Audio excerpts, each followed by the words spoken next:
पनवेल शहरातून एक अत्यंत दुर्दैवी आणि हादरवणारी बातमी समोर आली आहे। कामोठे सेक्टर 10 येथील साई सिद्धी सोसायटीत पहाटे एका 6 मजली इमारतीच्या घरातील स्लॅब कोसळल्याची घटना घडली असून यात एका व्यक्तीचा जागीच मृत्यू झालाय, तर एक 12 वर्षाची मुलगी गंभीर जखमी झाली आहे। मिळालेल्या माहितीनुसार पहाटे सुमारे 6 वाजण्याच्या सुमारास सुरेश लोखंडे आणि त्यांची मुलगी वेदिका शयनकक्षात गाढ झोपेत असताना अचानक छताचा स्लॅब कोसळला। स्लॅबचा मोठा भाग थेट सुरेश लोखंडे यांच्या अंगावर पडल्यानं त्यांचा जागीच मृत्यू झाला। या दुर्घटनेत त्यांची मुलगी जखमी झाली असून तिला तातडीने रुग्णालयात दाखल करण्यात आले आहे। सध्या तिच्यावर उपचार सुरू आहेत। या घटनेमुळे संपूर्ण परिसरात हळहळ व्यक्त होत असून स्थानिक रहिवाशांमध्ये भीतीचे वातावरण निर्माण झालंय। इमारतीच्या बांधकामाच्या गुणवत्तेवर आणि सुरक्षिततेच्या मुद्द्यावर आता गंभीर प्रश्न उपस्थित होत आहेत। पोलिसांनी या घटनेची दखल घेत तपास सुरू केला आहे। इमारत नेमकी किती जुनी आहे, बांधकामात काही त्रुटी होत्या का याची सखोल चौकशी केली जाणार आहे। कामोठे येथील ही घटना पुन्हा एकदा शहरी भागातील इमारतीच्या बांधकाम गुणवत्तेवर आणि सुरक्षा नियमांच्या काटेकोर अंमलबजावणीवर प्रश्नचिन्ह उभे करते।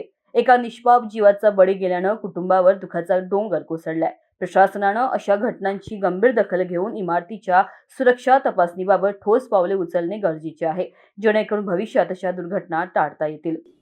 कामोठे पोलीस स्टेशन हद्दीत सेक्टर 10 मध्ये साई सिद्धी अपार्टमेंट नावाची एक बिल्डिंग आहे। या बिल्डिंगमध्ये सूरज प्रकाश लोखंडे हे आपल्या परिवारासह 2 BHK फ्लॅटमध्ये भाड्याने राहत होते। सदर फ्लॅटमध्ये त्यांची भावाची फॅमिली आणि त्यांची वैयक्तिक फॅमिली राहत होती।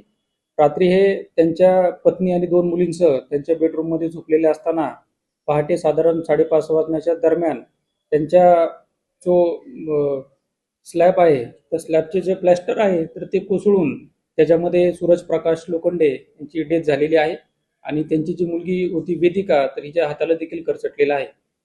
सदरची माहिती प्राप्त होताच आमच्या कामोठे पोलीस स्टेशनची टीम तात्काळ त्या ठिकाणी पोहोचली आणि सदर घटनेच्या अनुषंगाने आपण कामोठे पोलीस स्टेशन या ठिकाणी ईडी दाखल केलेली असून सदर ईडीचा तपास आपण करून पुढील कायदेशीर कारवाई करत आहोत। त्यामध्ये यातील मयत जे सूरज प्रकाश लोखंडे आहेत तर त्यांची पत्नी, त्यांच्या 2 मुली, त्याच पद्धतीने त्यांचे जे भाऊ आहेत तर त्यांची फॅमिली, त्यांची आई आणि त्यांची बहीण अशा पद्धतीने घरामध्ये जवळपास 7 ते 8 लोक होते। निश्चितपणे बऱ्याच ठिकाणी काही धोकादायक इमारती देखील आहेत किंवा पावसाळ्याच्या अनुषंगाने बऱ्याच ठिकाणी काही इमारतींना क्रॅक असतील किंवा काय असतील तर निश्चितपणे जर ज्या ठिकाणी आपल्याला काही धोकादायक वाटत असेल तर आपण तत्काळ त्या ठिकाणी डागडुजी करून घेणं आवश्यक आहे।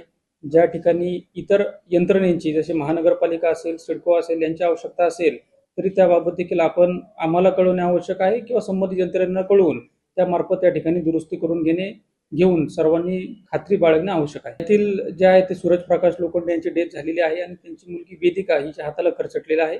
बाकीची जी इतर त्या बेडरूम मध्ये झोपलेली लोक होती तर ती सध्या सुरक्षित आहे। India news TV 24 bureau report, Panvel.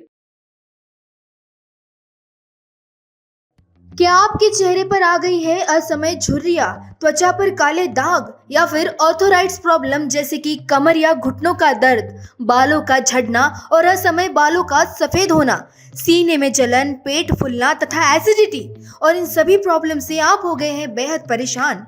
तो अब से आपको इन सभी से मुक्त करने के लिए और सभी परेशानियों पर पक्का और सफल आयुर्वेदिक उपचार का लाभ उठाने के लिए काले आयुर्वेदिक पायल्स लेजर हॉस्पिटल लाया है समस्याओं पर निवारण।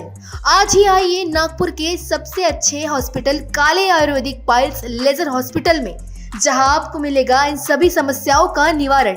हमारा पता Kale Ayurvedic piles laser hospital, Umred road, Dighori bus stop के पास, दिघोरी, नागपुर।